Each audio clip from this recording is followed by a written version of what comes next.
Up first this evening, the island's two telecoms providers are responding to the negative feedback they have been getting from customers recently. The issue came to a peak in Parliament this week with a suggestion that more competition is needed. But the providers say while social challenges are among the issues, they are rebounding. Customers have been complaining about dropped calls and an inconsistent data service in recent months. Both Flow and Digicel have acknowledged the issues. CEO of Digicel Jamaica, Alison Filbert, notes that one challenge is a wide-scale shift from voice to data service. They use much more WhatsApp for their voice calling, which is a data service. They use a lot more social media. And so that has a different set of requirements for us on our network.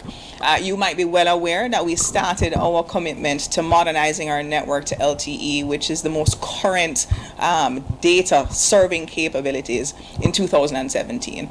We have spent almost $60 million on that endeavor, and we have much more to do as we continue to modernize the network. Speaking on RJR's Beyond the Headlines with Dion Jackson Miller on Wednesday, country manager for Flow Jamaica, Stephen Price, also acknowledged the glitches with their telecom service, linking it partially to increased demand. Average data consumption has moved from 1 gigabyte per customer to over 3.5 gigabytes per customer, which is a good thing for the country in terms of more and more persons are wanting to access data.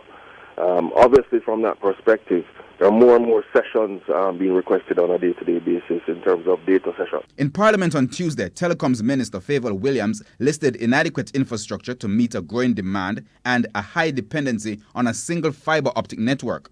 She also listed vandalism and theft of infrastructure, which both providers say continue to cost them and negatively impact the service they provide. In some cases, pieces of the tower are being stolen for scrap metal, and the batteries in particular have been stolen. These batteries value, in many cases, $5,000 a piece, and we've lost over 3,000 of them so far this year.